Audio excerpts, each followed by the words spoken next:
बिस्मिल्लाहिर्रहमानिर्रहीम। Welcome to Shah Syed academy. अपने इस वीडियो में हम बात करेंगे कि फ्रीलांसिंग करने के क्या एडवांटेजेस और डिसएडवांटेजेस हैं। तो आइए वीडियो का आगाज करते हैं और पहले नजर डालते हैं पॉजिटिव पॉइंट्स यानी एडवांटेजेस पे। तो सबसे पहला एडवांटेज तो फ्रीलांसिंग का ये है कि आप पे किसी किस्म की कोई बॉन्डेज नहीं है। आप किसी भी लीगल कॉन्ट्रैक्ट के तहत बाउंड नहीं है। आप फ्री हैं। आप जब चाहें किसी भी क्लाइंट के साथ काम कर सकते हैं। उसका काम कंप्लीट करने के बाद आप डिफरेंट क्लाइंट्स के साथ वर्क कर सकते हैं। कोई क्लाइंट भी आपको परमानेंटली बाउंड नहीं कर सकता। इट मींस कि आपके लिए अब इस तरह की कोई लिमिटेशंस नहीं है कि आप किसी खास प्रीमिसेस में बैठ के किसी खास इदारे को सर्व करने के पाबंद हैं। तो आपके पास मल्टीपल ऑप्शंस हैं, मल्टीपल अपॉर्चुनिटीज हैं जिन्हें आप अवेल कर सकते हैं। सेकेंडली, जब आप एक ट्रेडिशनल जॉब करते हैं, फ्रीलांसिंग से हटके अगर हम बात करें तो अमूमन आपकी जो जॉब होती है वो 9 to 5 के दरमियान होती है और आप एक वक्त में किसी एक ही जॉब को रिटेन कर सकते हैं। और ज़्यादातर ऑर्गेनाइजेशंस अपने एम्प्लॉयज़ को मल्टीपल जॉब्स करने से मना करती हैं।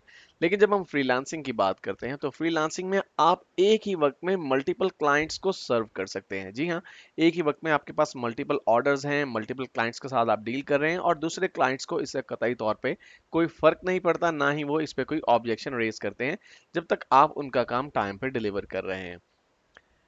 तीसरा एडवांटेज ये है कि आप फ्रीलांसिंग से बहुत हैंडसम अर्निंग कर सकते हैं। जब मैं हैंडसम अर्निंग की बात करता हूं तो यहाँ पे हैंडसम अर्निंग कुछ फैक्टर्स पे डिपेंड करती है। ये डिपेंड करता है कि आपके पास कितने स्किल या स्किल्स हैं और उन स्किल्स में आपकी प्रोफिशिएंसी कितनी है, आप कितने एक्सपर्ट हैं उन स्किल्स के अंदर और उन स्किल्स की मार्केट में डिमांड कितनी है। फॉर एग्जांपल, अगर आप बहुत अच्छे ग्राफिक डिजाइनर हैं, अगर आप बहुत अच्छे वेब डेवलपर हैं, या आप बैक एंड डेवलपर हैं, या आप एंड्रॉयड एप्लीकेशन डेवलप कर सकते हैं, तो आप बहुत अच्छी अर्निंग कर सकते हैं फ्रीलांसिंग के जरिए।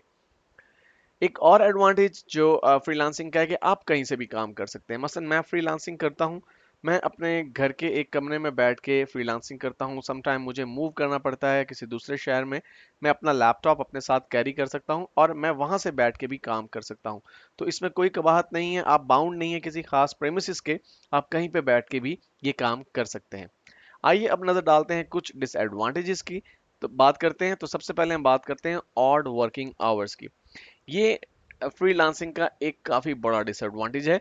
एक्चुअली आप जब नॉर्मल रूटीन में काम करते हैं, एक ट्रेडिशनल जॉब करते हैं, तो आप अपने ऑफिस की टाइमिंग, आपकी जो ऑफिस की टाइमिंग होती है वो आपके लोकल टाइम के मुताबिक होती हैं। लेकिन जब आप फ्रीलांसिंग करते हैं तो अमूमन क्लाइंट्स के साथ कम्युनिकेट करने के लिए या न्यू ऑर्डर्स गेन करने के लिए आपको ऐसे टाइम्स पे ऑनलाइन होना पड़ता है जो कि नॉर्मल रूटीन से हटकर होते हैं। ऐसा इसलिए है क्योंकि ज़्यादातर क्लाइंटेज जो आपको मिलती है वो यूएसए, कनाडा या ऑस्ट्रेलिया वगैरह जैसे मुल्कों से मिलती है। तो वहाँ के जो क्लाइंट्स हैं, जाहिर सी बात है वो अपने कन्वीनियंट टाइम के मुताबिक ऑनलाइन होते हैं, वो अपने डे टाइम को यूटिलाइज करते हैं। और वैसे भी हम लोग जो काम करने वाले हैं, हमारी लालच ज़्यादा है, काम देने वालों की लालच कम होती है। तो वो अपने कन्वीनियंट टाइम के मुताबिक ऑनलाइन होते हैं, हमें उनके टाइम के मुताबिक ऑनलाइन होना पड़ता है और उनके टाइम के मुताबिक उनसे कम्युनिकेट करना पड़ता है। और अमूमन हमारे और उनके टाइम में जो गैप है, इसकी वजह से बाज़ औक़ात ऐसा और टाइम हमें मिलता है, फॉर एग्जांपल रात के 2 बजे या रात के 4 बजे, सुबह के 4 बजे हमें जो है वो उठना पड़ सकता है।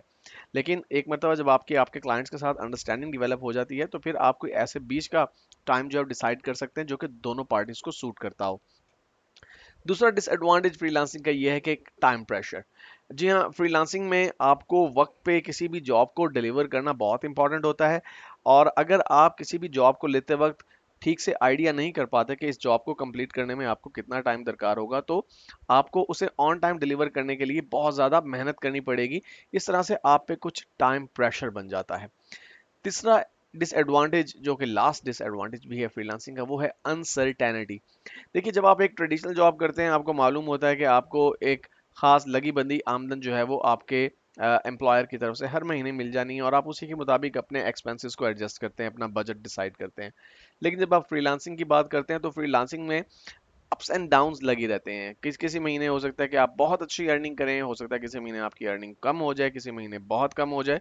तो इस तरह की जो अनसर्टेनिटी है, ये एक किस्म का प्रेशर हमारे ऊपर क्रिएट करती है फ्रीलांसर्स के ऊपर। लेकिन ये अनसर्टेनिटी अमूमन इनिशियल लेवल पे होती है। जब आप 6 महीने का टाइम स्पेंड कर लेते हैं फ्रीलांसिंग में और आपके कुछ अच्छे क्लाइंट्स बन जाते हैं, तो फिर आपकी इनकम का कुछ पोर्शन एटलीस्ट सर्टन हो जाता है। जब आप आवरली बेसिस पे काम कर रहे होते हैं तो आपको पता होता है कि महीने का एटलीस्ट इतना तो मुझे लाजमी मिल जाएगा, उसके अलावा एक्स्ट्रा भी मिल सकता है।